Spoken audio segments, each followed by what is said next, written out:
Salam əziz izləyicilər, hər vaxtınız xeyir olsun. Həftənin əsas xəbərlərini nəzərinizə çatdırmaq üçün sizinlə studiyada mənəm Şəbnəm Lətifi. Prezident İlham Əliyev və xanımı Mehriban Əliyeva Nərimanov rayonunda salınan yeni parkın açılışında iştirak ediblər. Bakı şəhər İcra Hakimiyyətinin başçısı Eldar Əzizov park barədə prezidentə və xanımı Mehriban Əliyevaya məlumat verib. Bildirilib ki, yeni istirahət məkanı Əhməd bəy Ağaoğlu Təbriz və Tələb Şıxəliyev küçələrinin kəsişməsində İtaliya-Azərbaycan Universitetinin yaxınlığında yerləşir. Ərazisi 3,5 hektar olan parkda sakinlərin istirahəti üçün söhbətgahlar, amfiteatr, tenis meydançası, uşaqlar üçün əyləncə zonaları salınıb. Müasir işıqlandırma sistemi qurulub.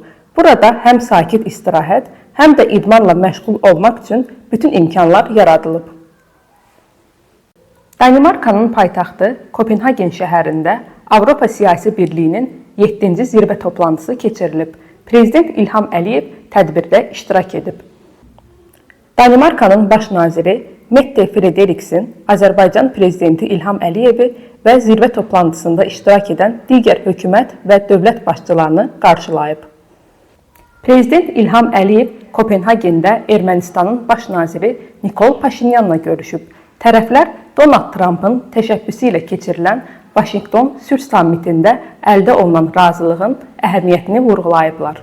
Onlar Ermənistan və Azərbaycan arasında sülhün daha da möhkəmləndirilməsi istiqamətində səy göstərməyə hazır olduqlarını bir daha təsdiq ediblər. Azərbaycan prezidenti və Ermənistanın baş naziri regionda nəqliyyat kommunikasiyalarının faydasını vurğulayıblar.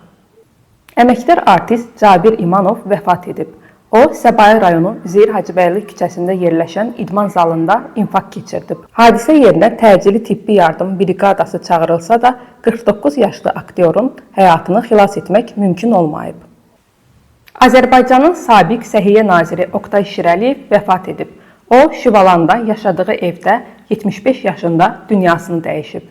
Xatırladaq ki, Oqtay Şirəliyev 1950-ci ildə avqustun 2-də Bakıda həkim ailəsində anadan olub. 1967-1973-cü illərdə Nəriman Nərimanov adına Azərbaycan Tibb İnstitutunu müalicə işi ixtisası üzrə bitirib.